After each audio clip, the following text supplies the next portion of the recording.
Yep. Good evening.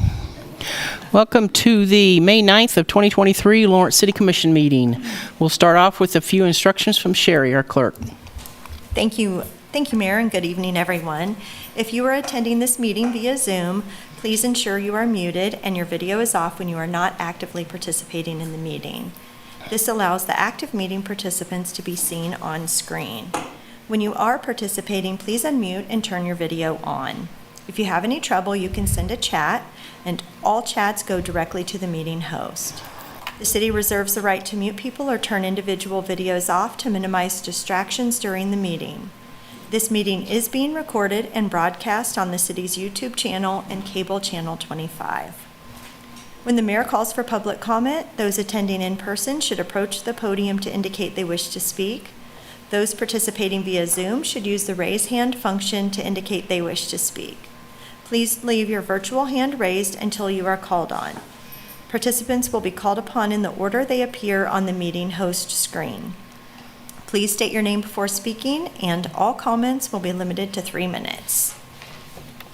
Thank you, Sherry. We will begin with the approval of the agenda.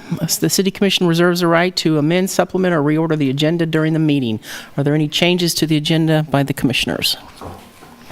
Not, I ask for a motion. Move to approve the agenda. Second. I got a first and a second. All in favor? Aye. Passes 4-0. On to item B, we have proclamations. We've got 5 proclamations tonight, and we're going to start off with proclaiming the month of June of 2023 as the LGBTQ plus Pride Month. Do we have somebody here that would like to speak on this? Please come up. Hello, everyone. My name is Cody Murray, and I'm the director of Lawrence Pride. I would like to thank you all for having the Lawrence Pride Board here tonight as well. As it is also often said, the first Pride was a riot. It matters to see our own local government stand with us, as it is such a hard time for there are so many anti-trans and anti-drag laws being pushed at the state level. Pride started with trans folks and drag folks leading us. Marsha P. Johnson was a major figure during the 1969 Stonewall riots, and we have worked and gained support off of the padded shoulders of giants in platform heels. Decades later, we have more rights and more oppressive old laws are gone, but the fight remains until we are truly equal.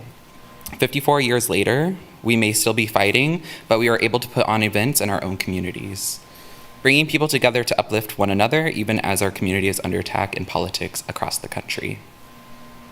It is support like this from our local government that helps set the example that we are part of this community along with everyone else. Pride across the country looks very different from 1969. Our mission is to showcase the talents, love, and family we have created for ourselves. Pride is for everyone, no matter the color of your skin, your gender, your sexuality, or your religion. So please join us, Lawrence Pride, on June 3rd for our celebration with a parade down Mass Street, a block party on 8th Street, bringing everyone together once more as we do every single year. Be on the lookout for other events around the community throughout the month of June, as it is Pride Month. And again, thank you for your support today. Thank you. I'll read the proclamation now. The month of June is designated as LGBTQ plus Pride Month, and it commemorates the Stonewall Rebellion that occurred during the weekend of June 27th to the 29th, 1969 in New York City, New York.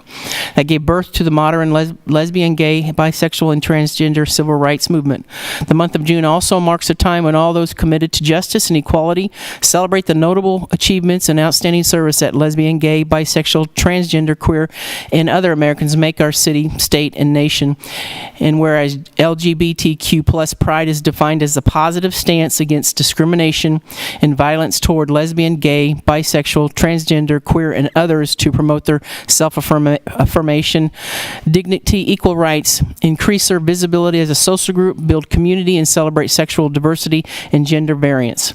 And whereas individually and collectively, members of Lawrence and Douglas County's LGBTQ plus community contribute greatly to the neighborhood revitalization, economic vitality, arts and culture in the social fabric of our community, or of our city, our county, state, and country.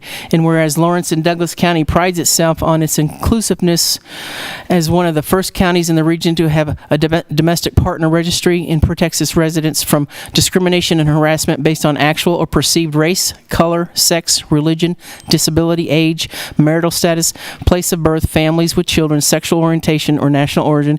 And we are committed to continued social progress in the cause of human rights, celebrating the great diversity of our community.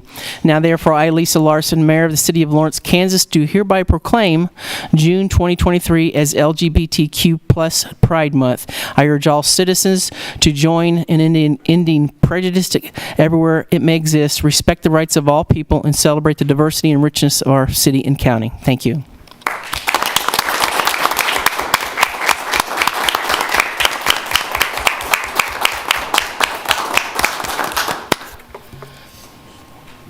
Our next one is to proclaim the month of May of 2023 as Historic Preservation Month. And I believe we've got Lynn. Is Lynn coming up? Hi, Lynn. Hello. Good evening, Mayor, Commissioners. Lynn Braddock-Zollner, Historic Resources Administrator, here excited to have you proclaim May the month of Historic Preservation Month. The City of Lawrence has a long history of looking at its historic resources and celebrating those resources and trying to protect those historic resources. And we have almost 100 properties listed in the Lawrence Register of Historic Places. We have well over 100 properties listed in the national and state registers. We have 9 historic districts, including our wonderful downtown, and we have properties from East Lawrence vernacular architecture to high-style residential structures in West Lawrence. So it really covers a broad depth of different architectural styles. Thank you.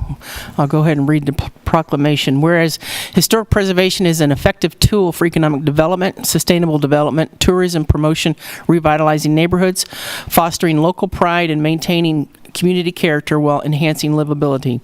And whereas historic preservation is relevant for communities across the nation, both urban and rural, and for Americans of all ages, all walks of life, and all racial and ethnic backgrounds. And whereas it is important to celebrate the role of history in our lives and the contributions made by dedicated individuals in helping to preserve the tangible aspects of the heritage that have shaped us as a people. And whereas the City of Lawrence has recognized the importance of cultural resources protection since 1988 by adopting Ordinance 5950, establishing Chapter 22 of the City Code and the Lawrence Historic Resources Commission. Now, therefore, I, Lisa Larson, Mayor of the City of Lawrence, Kansas, do hereby proclaim the month of May 2023 as Historic Preservation Month. And I call upon all people of Lawrence to join their fellow citizens across the United States, recognizing and participating in this special observance. Thank you, Lynn.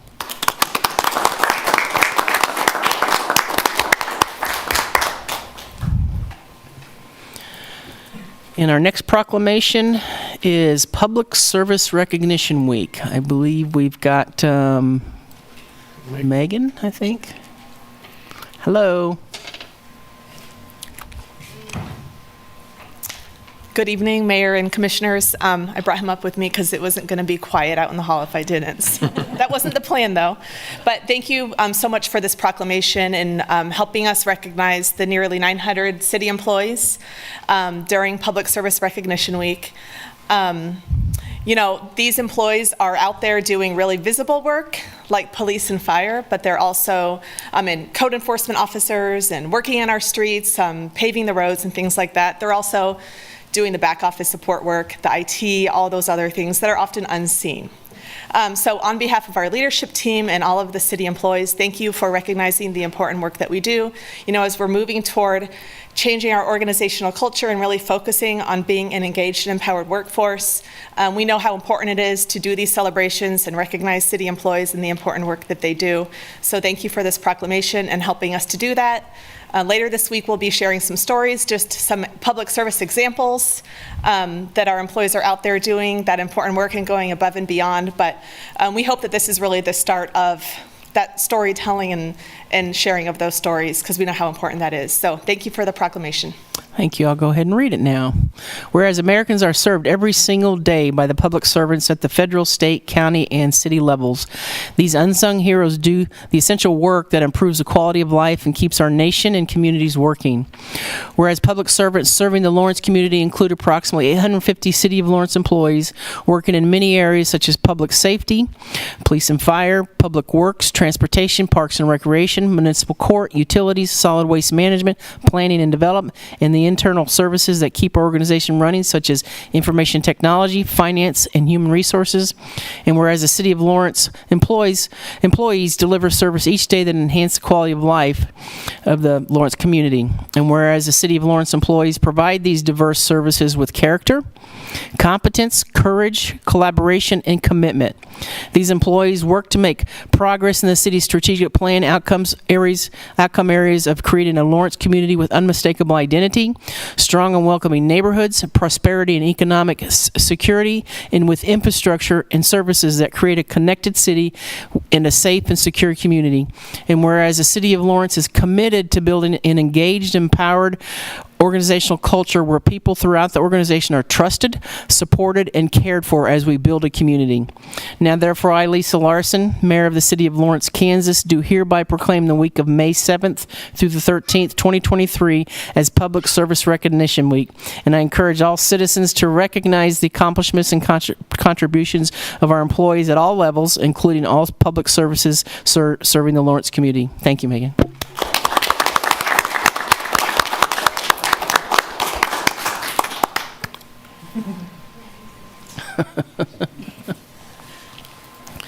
All right, we're going to recognize Building Safety Month. Do we have anybody here? Oh, Brian, yay. Yes, thank you, the whole gang. Nice to see you in person. I think it's been about 4 years I've been something like that, yeah. a little more great. Yeah, I've lived a whole separate life. But other than that, we'll make it through it. Wow. Thank you for this proclamation this evening, Mayor, Commissioners. Brian Jimenez, Code Official Assistant Director with Planning Development Services. To my left, I have our Deputy Code Official, Jason Lady. He's my wingman, so to speak. I couldn't have a better person leading our department in that regard. To my immediate right is Janice Malter, one of our 2 female plans examiners. Very proud to say that. I don't know how many other cities can say that in an industry that is often filled positions by men. We have 2 plans examiners that are women in our department. Very dedicated, knowledgeable, and professional. And to my far right is Division Chief of Prevention with the Lawrence Douglas County Fire and Medical, Chris King. And he represents the fire department in our initiative tonight. So before I get into a little bit, I just want to tell you there's about 13 people, give or take a few, between the fire department and us. Collectively, if my math is right, we have 199 years of experience with the City of Lawrence. Quite impressive. If you take the cumulative time of staff that's been in the construction industry before they came with the city, we have 255 years of experience. That means 2 things. I like to think we know what we're doing on a daily basis. And secondly, we have a lot of old people. So we'll have to do a really good job when people retire of replacing them with the same type of persons that we have in those positions today. So real quick, Building Safety Month is recognized by the International Code Council, the family set of codes that the city adopts and enforces through the International Residential Building Code and all the trades, the International Property Maintenance Code. We do building safety for structures that we all live, play, socialize, work in, 2 main ways. Through building permit review, plans examiners, through inspections in the field, through the final occupancy to make sure the building that we're occupying in the City of Lawrence is safe. We also do it through a second way, and that's our rental licensing inspection program, where we do periodic inspections of rental units throughout the city to make sure those dwelling units meet our minimum standards through the property maintenance code. So I'm very proud to be here tonight with this group of staff, and we thank you for this recognition. Thank you. I'll go ahead and read the proclamation now. Whereas our city's continuing efforts to address the critical issues of safety, energy efficiency, and resilience in the built environment that affect our citizens, both in everyday life and in the times of natural disaster, give us confidence that our structures are safe and sound. And whereas our confidence is achieved through the devotion of vigilant guardians, building safety and fire prevention officials, architects, engineers, builders, design professionals, tradespeople, laborers, and others in the construction industry who work year-round to ensure the safe construction of buildings. And whereas these guardians, dedicated members of the International Code Council, and use a government consensus process that brings together local, state, and federal officials with expertise in the built environment to create and implement the highest quality codes to protect Americans in the buildings where we live, learn, work, worship, play. And whereas the international codes, the most widely adopted building safety, energy, and fire prevention codes in the nation, are used by most U.S. cities, counties, and states. These modern building codes also include safeguards to protect the public from natural disasters such as hurricanes, snowstorms, tornadoes, wildfires, and earthquakes. And whereas safety for all, Building Codes in Action, the theme for Building Safety Month 2023, encourages to raise awareness of the importance of building safe and resilient construction, fire prevention, disaster mitigation, energy efficiency, and new technologies in the construction industry. Building Safe Month 2023, technologies in the construction industry, Building Safe Month 2023 encourages appropriate steps everyone can take to ensure that the places where we live, learn, work, worship, and play are safe, they're sustainable, and recognizes that countless lives have been saved due to the implementation of safety codes by local and state agencies. Now, therefore, I, Lisa Larson, the Mayor of the City of Lawrence, do hereby proclaim the month of 2023 of May as Building Safety Month, and I encourage all citizens to join with their communities in participating in this month of activities. Thank you.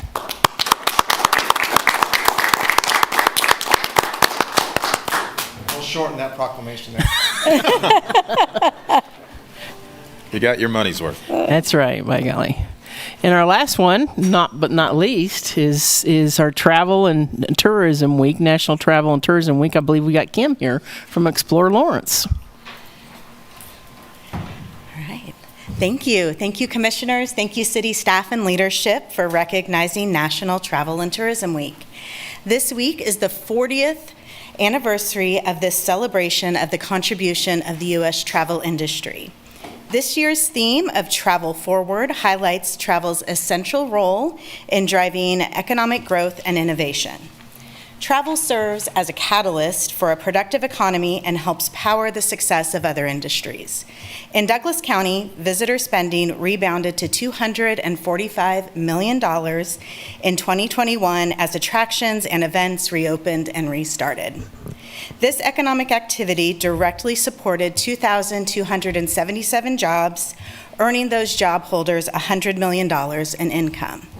This visitor spending also generated $26 million into state and local tax coffers. So this week, we celebrate the role of travel in creating economic growth, cultivating vibrant communities, creating job opportunities, inspiring new businesses, and enhancing our quality of life. Thank you for recognizing May 7th through 13th as National Travel and Tourism Week in Lawrence, Kansas, and thank you for your continued support of the travel industry in Lawrence. Thank you. We'll go ahead and read the proclamation. Whereas the travel industry fuels every industry and will continue to be an essential part of Lawrence and Douglas County's economy, development, and workforce. And whereas travel to Lawrence and Douglas County provides significant economic benefits with $245 million spent directly by travelers in 2021. And whereas travel spending supports vibrant and safe communities in Lawrence and Douglas County by generating $26 million in state and local tax revenue in 2021 to support essential services such as education, emergency response, public safety, and more. Whereas the travel industry directly supports more than 2,200 Douglas County jobs, and whereas welcoming visitors from near and far has always been and always will be the enduring spirit of the travel industry in Kansas. Now, therefore, I, Lisa Larson, Mayor of the City of Lawrence, do hereby proclaim May 7th through the 13th of 2023 as National Travel and Tourism Week. And I do encourage the citizens of Lawrence to join me in recognizing the critical role this industry plays in Lawrence. Thank you, Kim.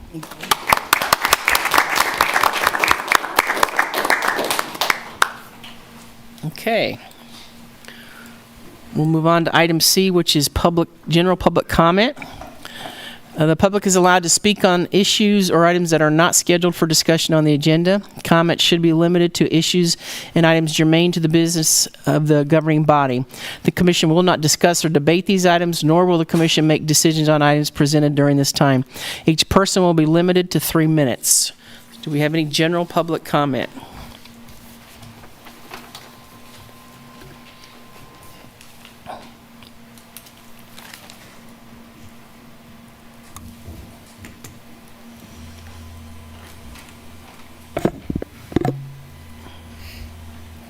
Hi, my name is Sue Herring.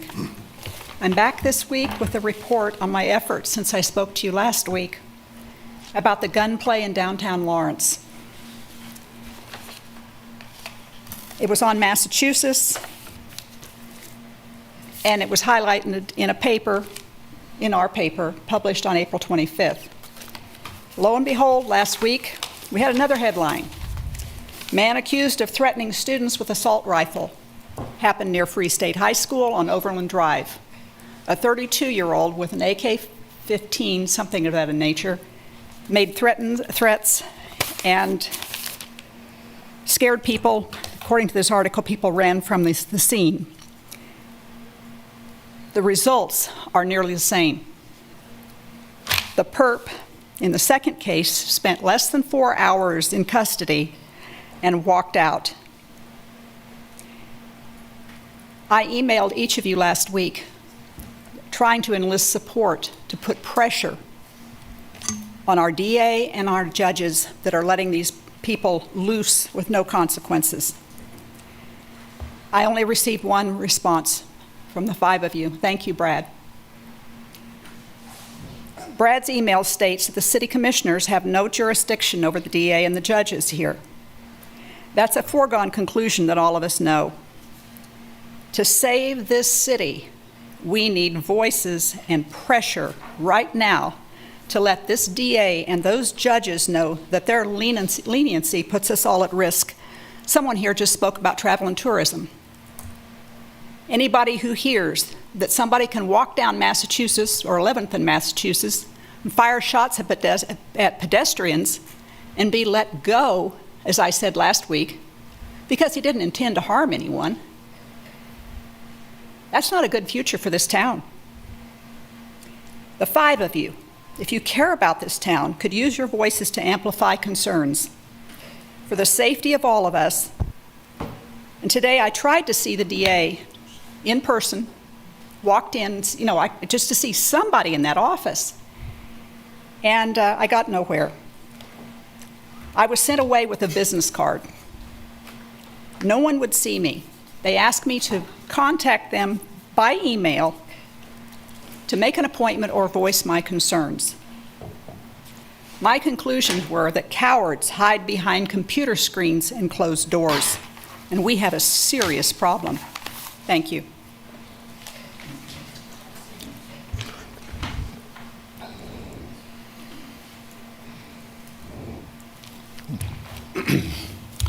My name is Joe Herring, and there was a wise man that once said, "The measure of intelligence is the ability to change."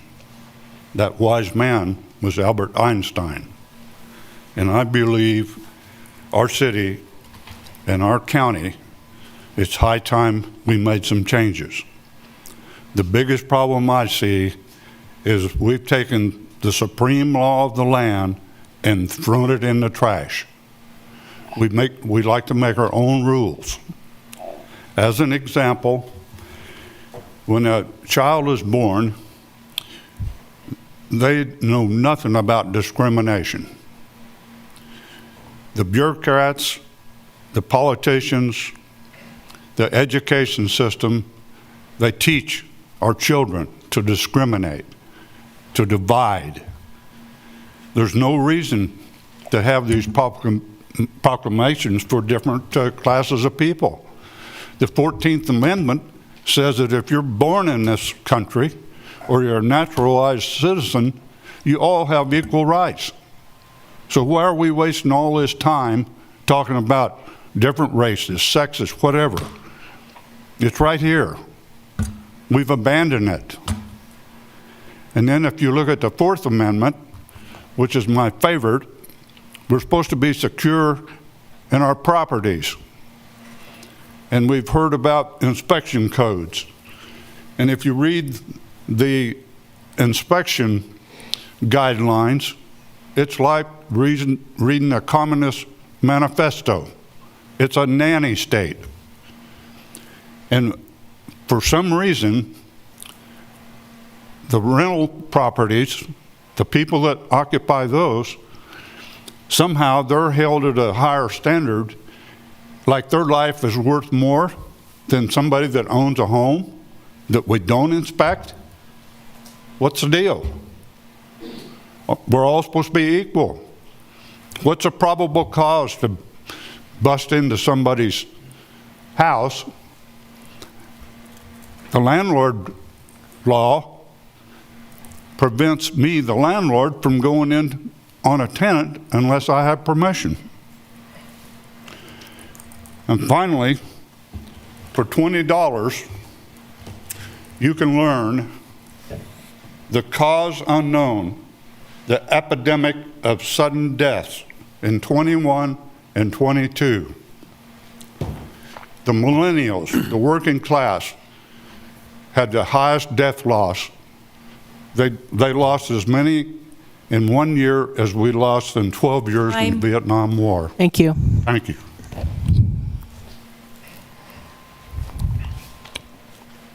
Hi, I'm Amy Buffman. Courtney, could you please pay attention when people are talking up here? You can at least look up from whatever it is you're doing. You're just sitting there writing. When you did look up once, you had a smirk on your face because nobody responded except Brad to my friend's email. Pay attention. They're here talking to you. All of you. Listen. That's what they're coming to have you listen. Thank you. Any other general public comment? Yeah, Dr. Justin Spees. I couldn't help but notice in that proclamation that you read earlier for the LGBTQ Pride Month there that you mentioned this long list of people that you don't discriminate against. And you covered all the bases, and one of them was race. And I can't help but recall back in September or October, Courtney, when you were mayor, you sat up there and you said that you do everything you can to make sure white men aren't appointed to the subcommittees and boards here. Is that discrimination or is that not discrimination? Seems like discrimination. And as you know, of course, that's recorded, what Courtney said, so we can go back and look at it where she straight up said that. So again, is that discrimination or not?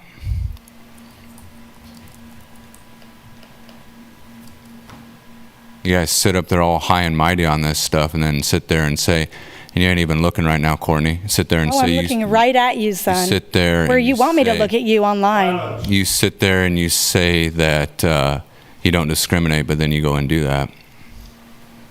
I thought you didn't engage. How come you'll engage with that? Will you answer my question? Is that discrimination or not? Selective engagement? All right. Any other general public comment?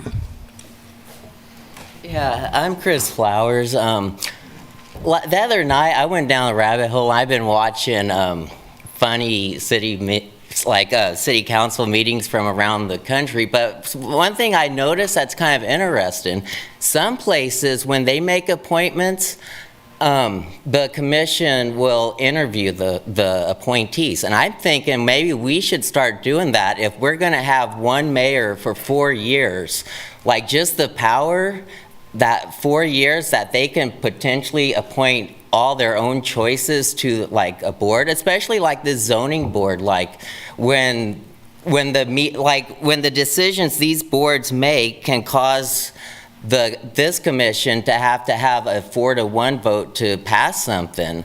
I think there needs to be kind of more accountability with who's getting appointed to the boards. Like,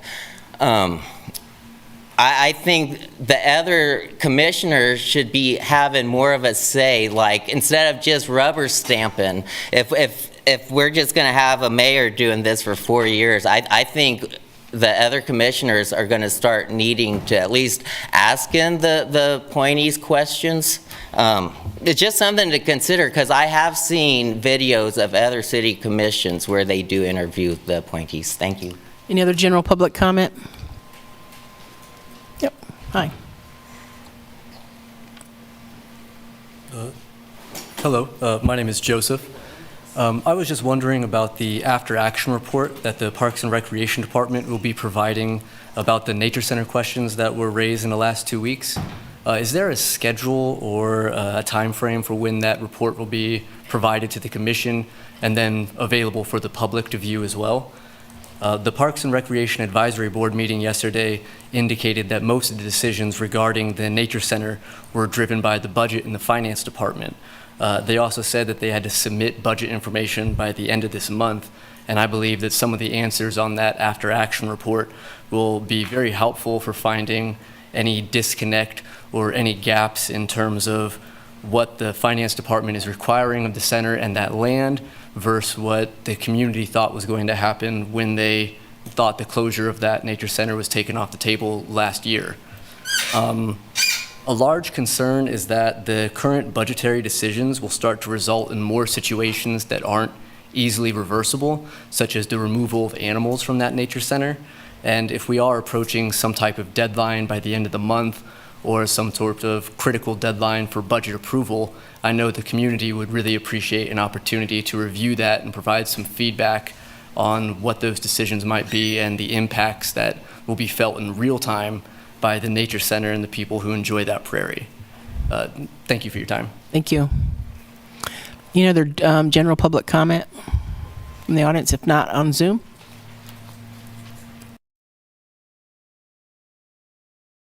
No, Mayor. All right, we'll bring it back up to the commission. We'll move on to the agenda. Items on the consent agenda are considered under one motion and approved by one motion. There will be no separate discussion on these items. If discussion is desired, and the item will be removed from the consent agenda and considered separately. Members of the public wishing to speak on an item that has been pulled off the consent agenda will be limited to 3 minutes for comments. Are there any commissioners that would like to pull an item off the agenda? I've got one. I think it's, yeah. Yeah, D7B, which is the historic marker. Any other ones? No.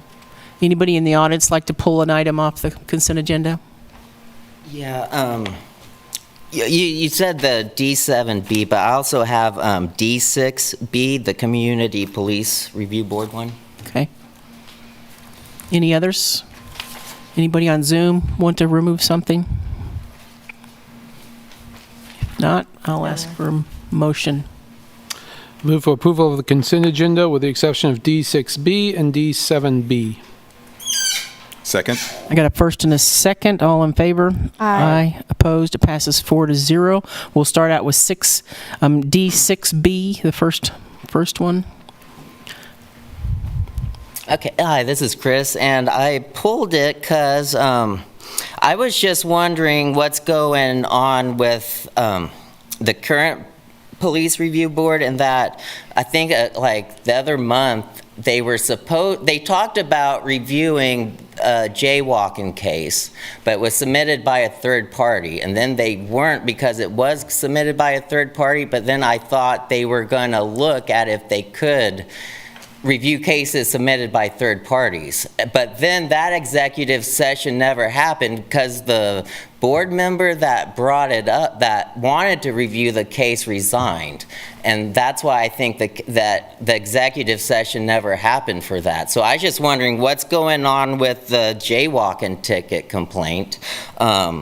Also, another question I have is, does this, the work oversight group, does it have 2 or 3 members currently assigned to it from the Community Police Review Board? Because if the reason that I'm okay if we suspend the CPRB, but if it's so that they're not overworked, then shouldn't at least 3 members from the CPRB board, like the CPRB, be on the Community Police Oversight work group? Because I thought it called for 3 members, but I don't know if the third one's been assigned since that one member resigned.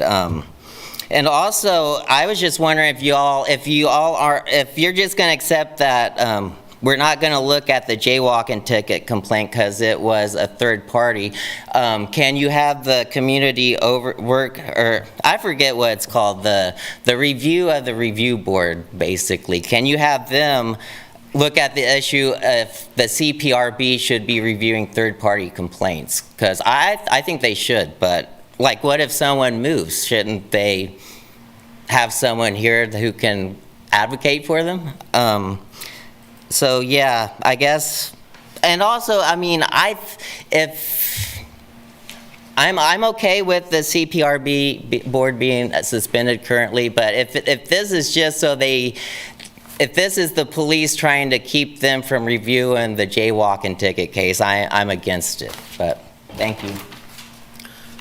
Okay. Any questions for Chris or anything? I will tell you this, Chris, there are 3 from the review board on the work group right now. And no questions? Then we'll open it up for public comment. No public comment. How about on Zoom? No, Mayor. All right, we'll bring it back up here. And I guess I understand with the ordinance that if there is an appeal, the board would go into session, correct? That's what I understood. Yeah. I mean, I think it's important to get the oversight work group working and working hard in the next 6 weeks. We're going to be pushing them to get this done, so I think this makes sense, so. Okay. I agree. No other thoughts? Consider a motion. I move to adopt Resolution 7483, postponing the Community Police Review Board meetings until the Community Police Oversight Work Group completes its work. Second. I got a first and a second. All in favor? Aye. Aye. Opposed? It passes 4-0. Move on to D7B. Consider approving historic markers for the Rotary Digester in Margaret Sis Vinegar. Carrie?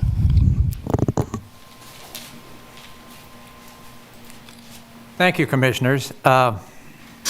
This is the final step in the approval process to get the marker for Margaret Sis Vinegar installed and dedicated. She was the daughter of Pete Vinegar, who was one of the 3 men who were lynched from the Kansas River Bridge in 1882. And she was accused of murder of the man who died, who had sexually abused her, which resulted in the lynching.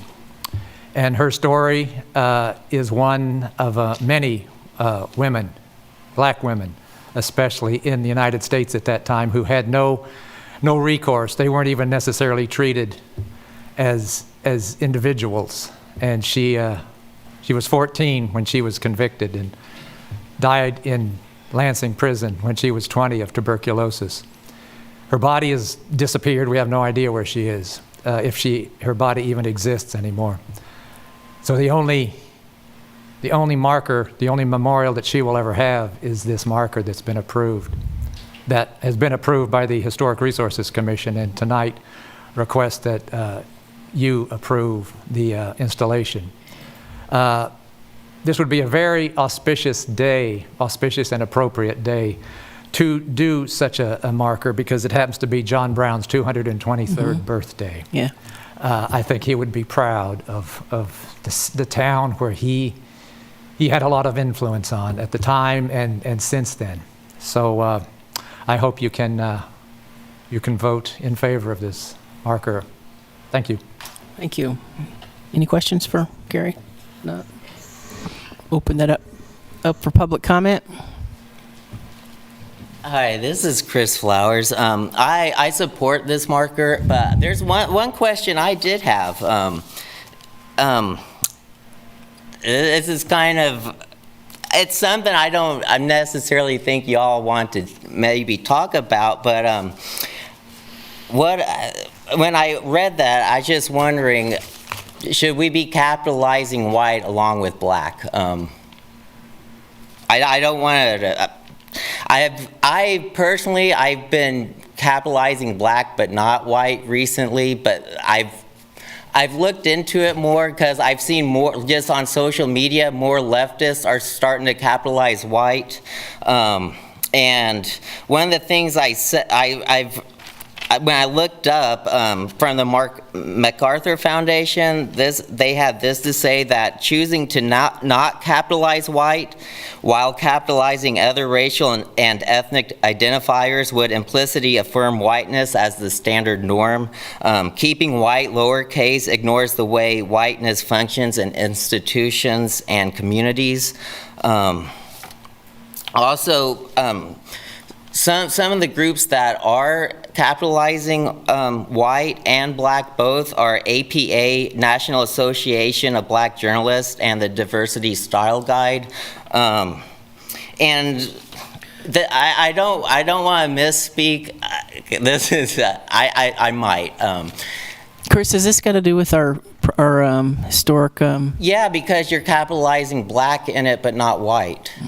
And this is why I'm talking about this, because I'm just curious, why has this commission actually looked at this issue, like in the language we use?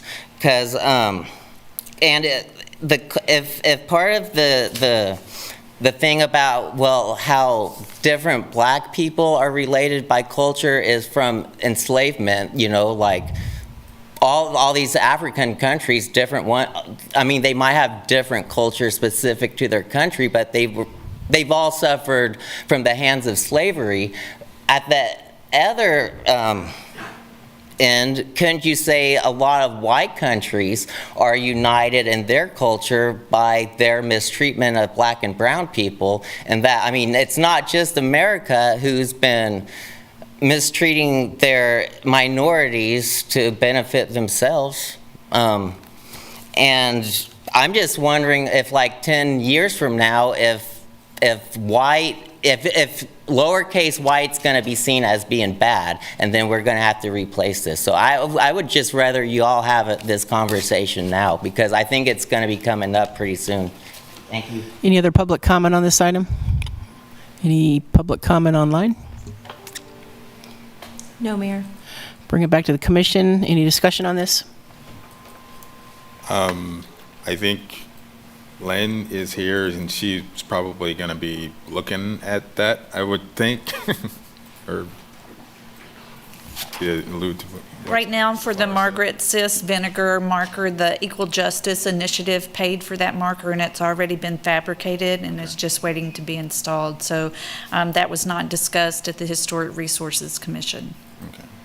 Thank you. Thank you.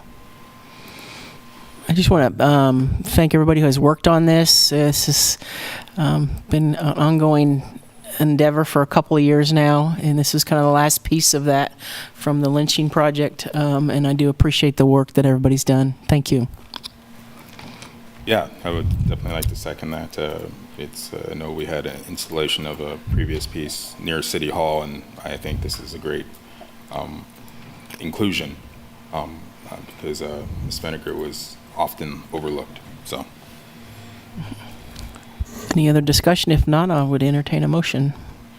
I would move that we approve the historic markers for the Rotary Digester and Margaret Sis Vinegar.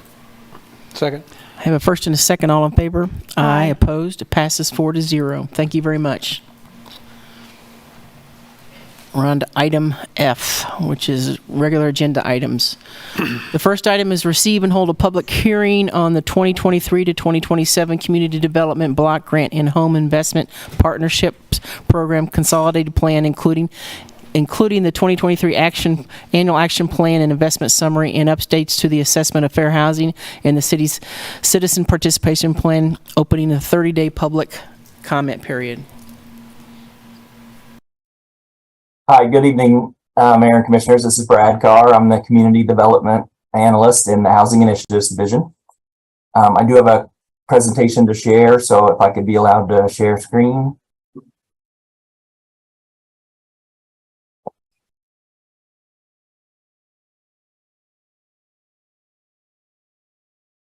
Go ahead, Brian.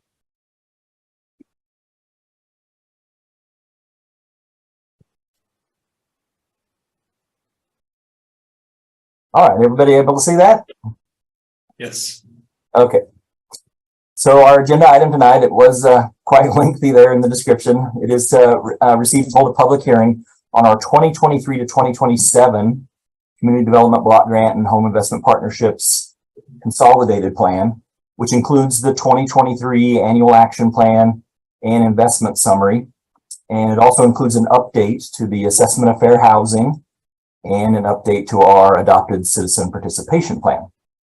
I'll briefly walk through each one of those items before we get to the funding recommendations for the 2023 grant year, which for Lawrence begins on August 1st, on 2023. And tonight we'll begin the public comment period for 30 days on the items that we are presenting here tonight. Per our currently adopted Citizen Participation Plan, we do conduct 2 public hearings per year to obtain the citizens' views and comments and to respond to any questions about our programs. It is required that those meetings are conducted at 2 different times of the program year to cover topics of development and proposed activities, and then a review of the previous year's performance. So this will be our proposed activities for the next actual 5-year plan. And then the review of the past year's performance takes place in the fall at an AHAB meeting, the Affordable Housing Advisory Board.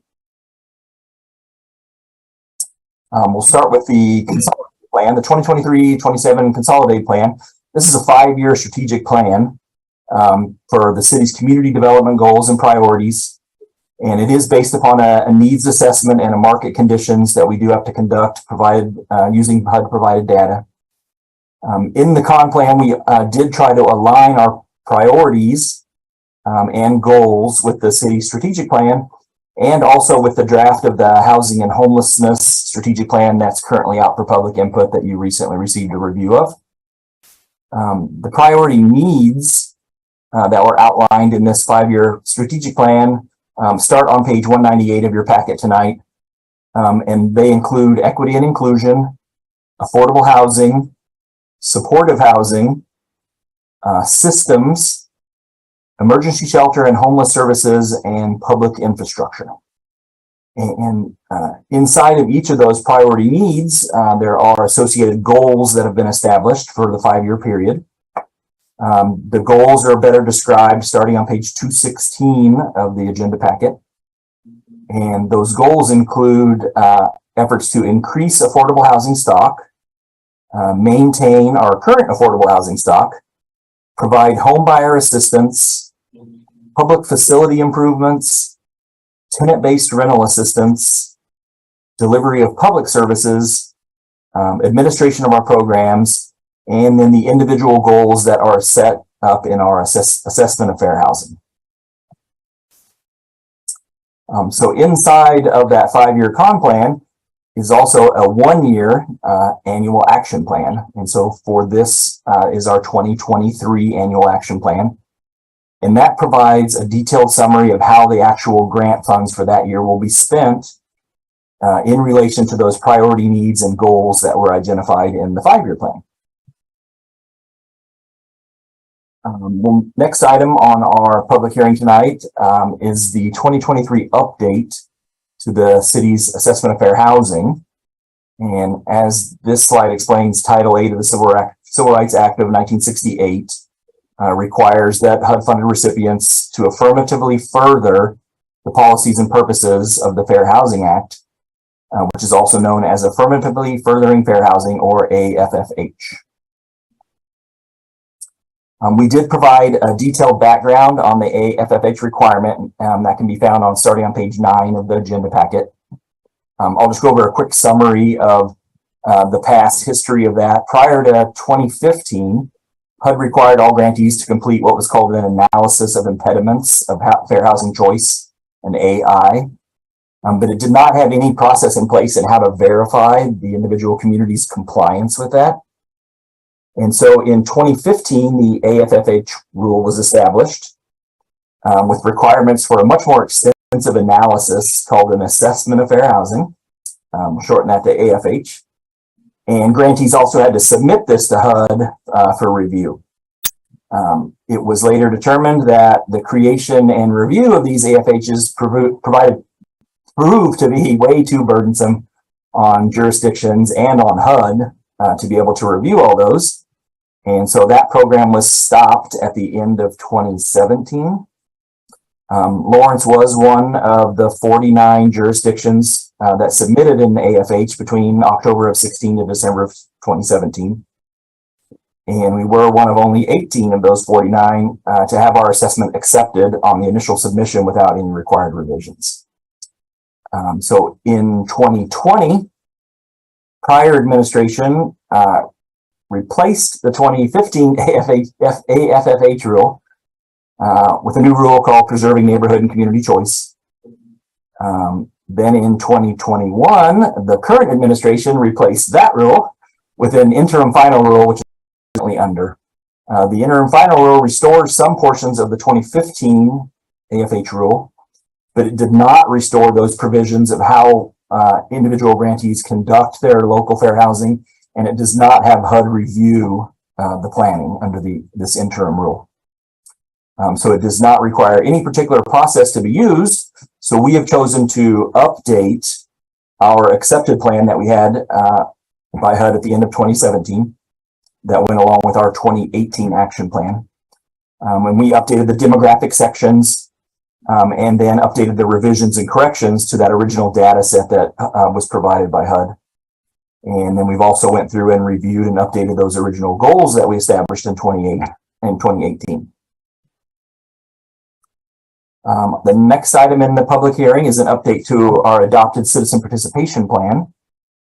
The update includes new information on how we would like to be able to allow administrative establishment of additional goal outcome indicators inside of the strategic plan goals that are listed in that 5-year strategic plan. And those goal outcome indicators are the measurable accomplishments that is listed next to each goal. And so that is, as you can see in ours, to increase affordable housing stock that we would like to build X number of units over that 5-year period. And so we would like to administratively be able to add additional goal outcomes throughout this 5-year period in case there's a change in something that we're seeing in our community that we need to be able to quickly adapt to and spend our grant funds in a different way. And so on to the funding recommendations for the 2023 year. There is a memo attached to the agenda that explains how the recommendation process was completed. The recommendation process does include some automatic allocations, which include the administration for both grants and then some funding for local city programs. The home applications were recommended by the Affordable Housing Advisory Board at their April meeting. And then a city staff team reviewed and recommended the funding for the CDBG side public service allocations. So we'll start out with the home recommendations, and this is for the 2023 grant year. The base home grant that we received from HUD is $530,046. We're also projecting that we'll receive program income in the 2023 year of approximately $30,000. So per that allocation and recommendation procedures, we would automatically allocate 10%, which is the regulatory cap, towards administration of the home program. The Affordable Housing Advisory Board reviewed the applications that were received for the remainder of the home funding. And as you can see, they made recommendations. They recommended funding Lawrence Habitat for Humanity for 2 new home construction at their 8th and Walnut site. They recommended funding the Lawrence Douglas County Housing Authority's tenant-based rental assistance program. They did recommend funding our local community housing development organization, termed a CHODO, for set-aside funds, and that our CHODO is tenants to homeowners. And they also recommended funding some operating expenses for tenants to homeowners for the day-to-day operations of their home-eligible activities. And so as you can see, there was requests totaling $525.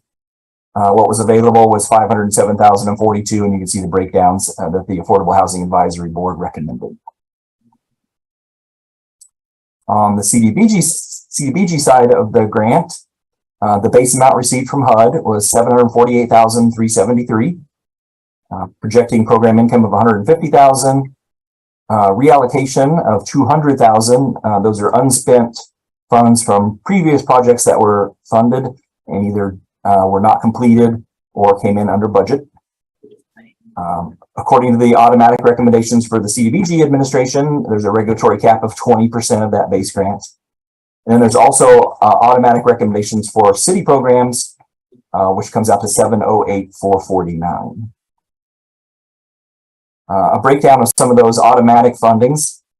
There you can see the administration, housing initiatives division. We do have several programs that are listed there, and then other possible city programs using municipal service and operations, Parks and Rec, or local neighborhood projects.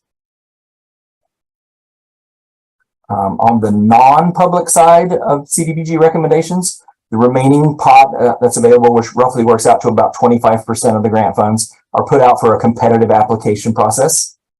2 applications were received this year.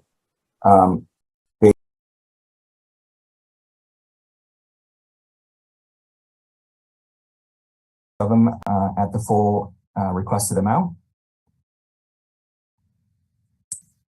And then on the public service side of CDBG, HUD regulations do allow cities to allocate up to 15% of the base grant for public service activities, which can include things like childcare, healthcare, job training, services for the homeless, senior citizens, and drug abuse counseling and treatment. Due to that regulatory 15% cap, funds from those other areas that we discussed, the non-public service side, cannot be applied into this category. And so if the City Commission chooses to award the maximum of up to 15% of that base grant, then the amount available would be $112,055 for 2023. The staff team that reviewed the applications, there were 3 applications received for the public service side. The total request was $186,814. As we determined, that regulatory cap of 15% worked out to $112,255. And so you can see the staff's recommendations of how that funding was split between the 3 organizations that we received applications from. So then we'll go on to next steps, which would, since today starts that public comment period, we'll collect public comments until June 9th. And then we'll be coming back to you on June 13th to consider adoption of these plans and finalizing that investment summary, so awarding those funds to each of those agencies. Other than that, I'm going to stop my slideshow and I would be happy to answer any questions that you have. Any questions for Brad? No questions? Okay. Then we'll open it up for public comment at this time. Any public comment on this item? Any public comment online? No, Mayor. Okay, bring it back to the commission. Discussion?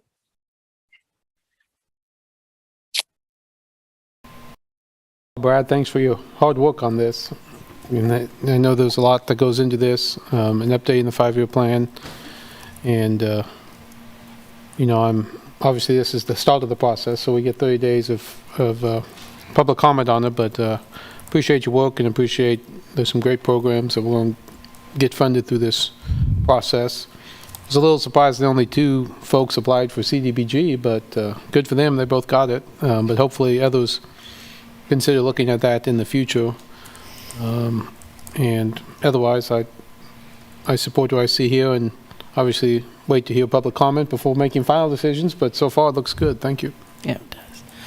Brad, is it typical to have just two organizations like this to apply for the non-public service recommendations like that? This is Brad Carr, Community Development Analyst. Typically, I think it's in between 2 to 5. We usually meet with several agencies, obviously throughout the year, and discuss the opportunities to apply for these. Unfortunately, due to the federal regulations that come with a lot of this, with these fundings, those strings, it kind of dissuades people sometimes from applying.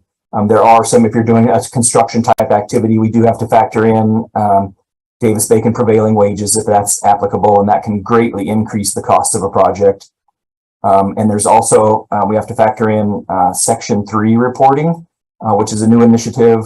Well, they've changed it recently, but that the funds really need to stay local so that the contractors performing the work need to hire local low-income workers. And so we're sometimes having trouble finding contractors willing to meet those regulations.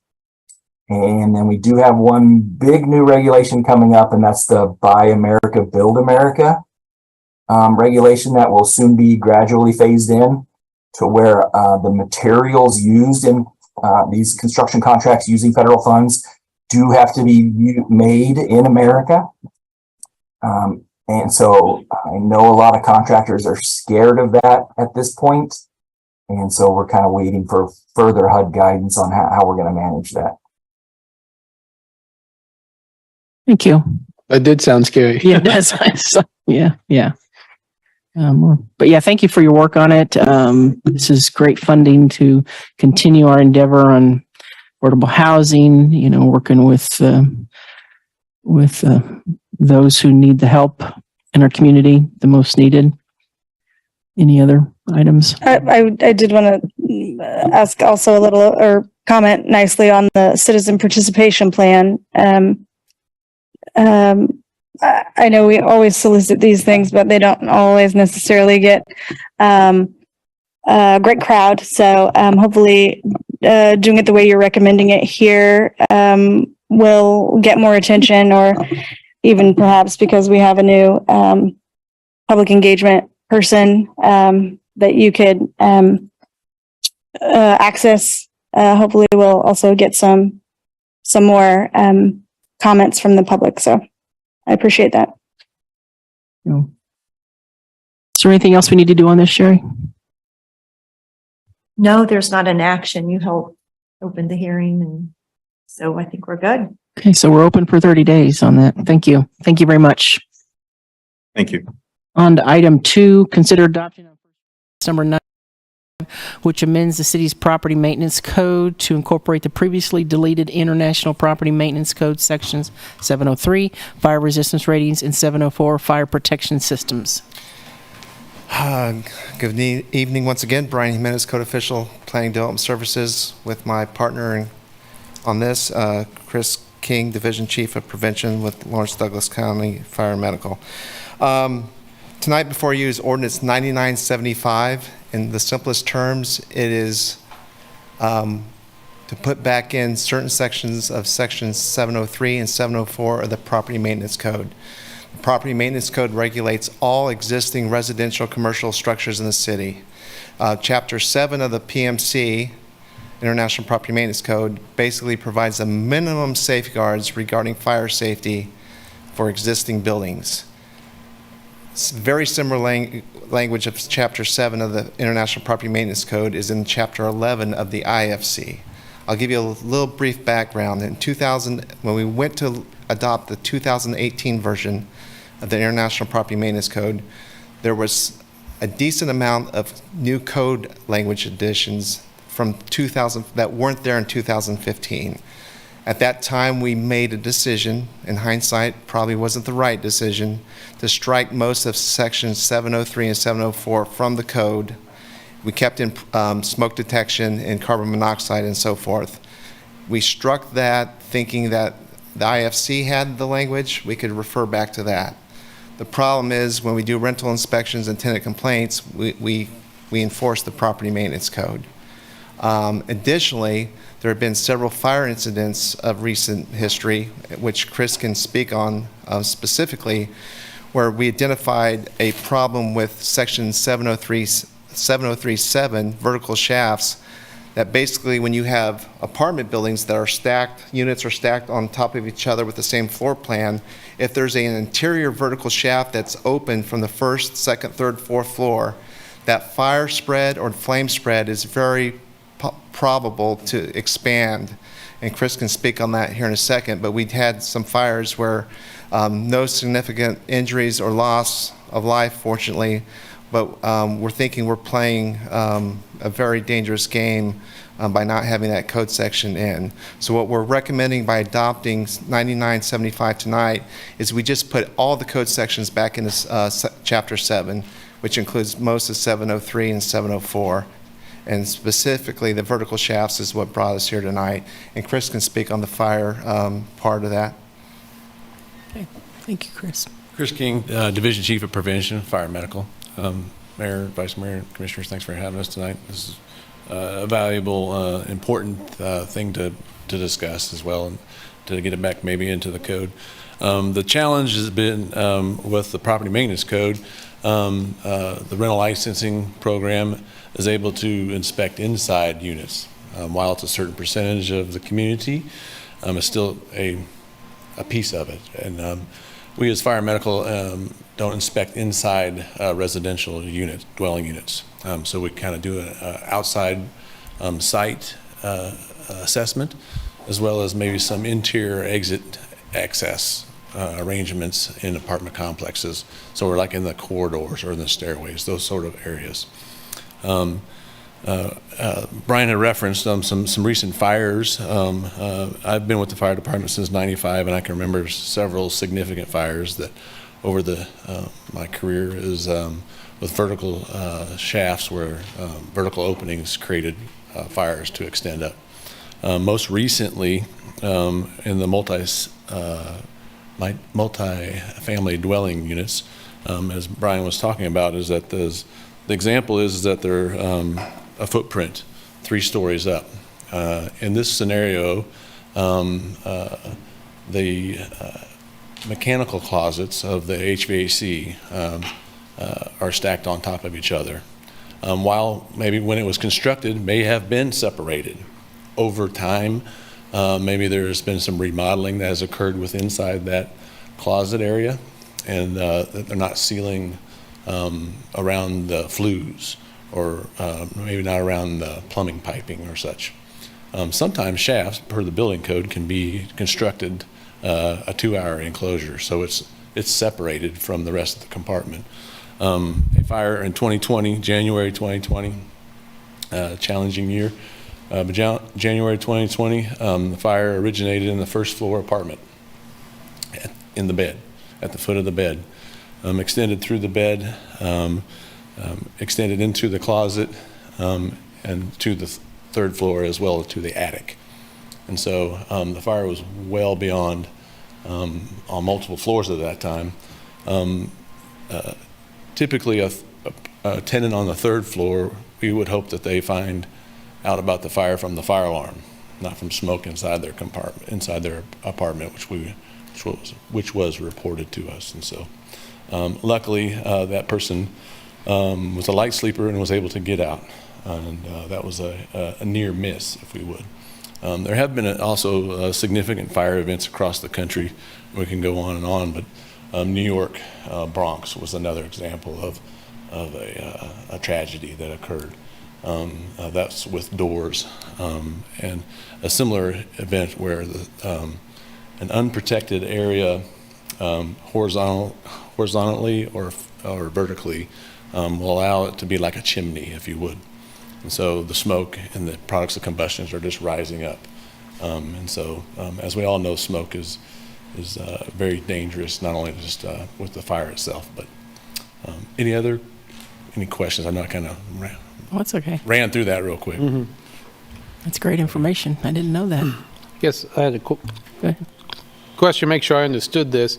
When you say interior, are you saying interior to an occupied unit? Because I'm thinking about you walk into an apartment building that has, and then there's like a staircase that's fairly open, but you go upstairs and then you enter into the various rooms. Is that an interior shaft, or are we talking about interior to each of the enclosed bed. Yeah, great question. So inside the dwelling unit.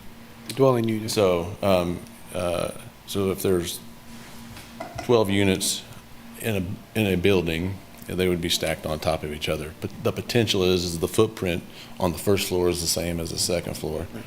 And so inside a dwelling unit, there may be a closet that's not separated horizontally in between the first and second floor. So it's allowing the fire to travel upwards and outwards. I was just thinking about like enclosed stairways, but not inside the units themselves. But not that. Stairways, elevator shafts. There's some apartments or dormitories that have laundry chutes, right? Yes. Those are designed and protected accordingly under new construction. And the biggest thing is probably with this is the biggest challenge I think we've had since 2020 is maintenance, and we're seeing a lot of that. And so that would be probably a key word there. So. Any other questions? We'll open up for public comment at this time. Any public comment on this item? Any public comment online? No, Mayor. Bring it back to the commission for discussion. Well, that was fascinating. I didn't know that. I didn't either. I was a little surprised because I know in houses, that's why they went away from balloon framing them and put in fire breaks in between floors. But I was unaware. I do appreciate that you guys recognize the misjudgment on this and you came back to us and brought it back into the code. I appreciate that very much. If nothing else. Move to adopt on first reading ordinance number 9975. Second. I have a first and a second. All in favor? Aye. Opposed? It passes 4-0. That completes our regular agenda. We'll move on to commission items. Are there any items that the commission would like to bring up? I don't, and Craig, this one might be for you. It was I believe, a question that Joseph posed earlier in the evening regarding the action report from the Prairie. I know we're really early in the process, but if we had any sort of time frame where folks could expect it or any sort of outline regarding it? I don't have one, and Derek, I think, is on here. It depends on how deep we go. There's been some calls for an outside investigation, and if that would be the case, it would take a long time. There was already a preliminary report I know given at the Parks and Recreation Advisory Board last night that gives some foundation. But if there's any obvious corrective actions, we will be taking those quickly. But as far as a report to you all, I think we could do something, and then certainly in the next 30 days, we get you some version. If that escalates into something bigger that we want to do, then we would ask for more time to do that then. Okay. I know there's some budget implications, and as you all know, but members of the public may not always, that our budget process starts with internal deliberations, and then it starts to involve the public. You all have an initial conversation, but it won't be in great detail as we do each year, but then there will be lots of public involvement as we go through the process over the summer, basically. So we will have a lot of information, not just on this, but on lots of things with our city operations too, that'll go into the preliminary budget discussions. Any other commission items? Not. We'll move on to the city manager's report. 3 items there. One is the ongoing engagement with the Lawrence Transit route redesign. So we're getting some initial feedback, but that'll continue. That's a big event for making sure that our routes are really efficient in serving the population and the public in the different ways. So it's a big event for them to do, and they're taking lots of public engagement, and that'll continue to be open. The next item is the Kansas Fight Addiction Fund monies. We were asked about that last meeting, and we wanted to report that how much money we've received. We did do a budget amendment to allow us to spend $2,400 or $24,000, but we haven't spent any of that. So it's in the budget that we could if there was a qualifying expense in this budget, but we have not. So that's just an update on that. That would be a conversation that we can have before the budget, but certainly those monies will be available for us to make some decisions on in the full budget process with everything else. Okay. Last on is the future agenda items. Any questions for Craig? Nope. I just wanted to confirm that the joint meeting is here, not at the county, right? Good question. That's right. I didn't see it, okay. Just wanted to be sure. The what I'm in meeting? the right place. The joint meeting Well, with the this is the county. drug meeting. I'm like, what meeting? Joint. Joint Okay. meeting. That was my understanding. Yeah, just wanted to be sure. Okay. I showed up to the right place. And the duration of that meeting was? An hour. An hour. Yeah, we didn't have other direction. I know there's questions from Commissioner Sellers last time, but we didn't hear any other direction. We've kind of confirmed that the hour in that single subject would be on the agenda, but we're certainly open to other direction. I know she's not here tonight, but we confirmed that was what we had understood with the county. Okay. Anything else on that? Okay, well, this is a public comment item. Hi, this is Chris Flowers. I heard about 24,000 that's not being spent that's to be used on addiction. Is there any way you can make the argument about the pallet village being used to help people that are homeless that have drug problems? Like, I just bring this up because I'm under the impression we need to find a way to fund the maintenance of the pallet village. I was just wondering if we could use the 24,000 for that at all. Thank you. Thank you. Any other public comment on this, either in the audience or online? No, Mayor. Bring it back to the commission. Does anybody know if that money can be spent in that way? Yeah, I think it's pretty broad. The special alcohol tax money would be similarly classified, and so we do have the option of looking at things like that. As Mr. Flowers points out, and you all know, it's going to be a big discussion on how do we fund the ongoing operations of the pallet village and other things to address those that are unhoused. Okay, thank you. Okay, that's it for the city manager report. We're on to commission calendar. Any items on the calendar we need to add or note or? Nope. Okay, well, we're on to our last item then. Entertain a motion. I would move that we adjourn. Second? Got a first and a second. All in favor? Aye. Aye. All opposed? It passes 4-0. Thank you very much for a nice short evening. Wow. That was a record. I am. Hey, Sherry.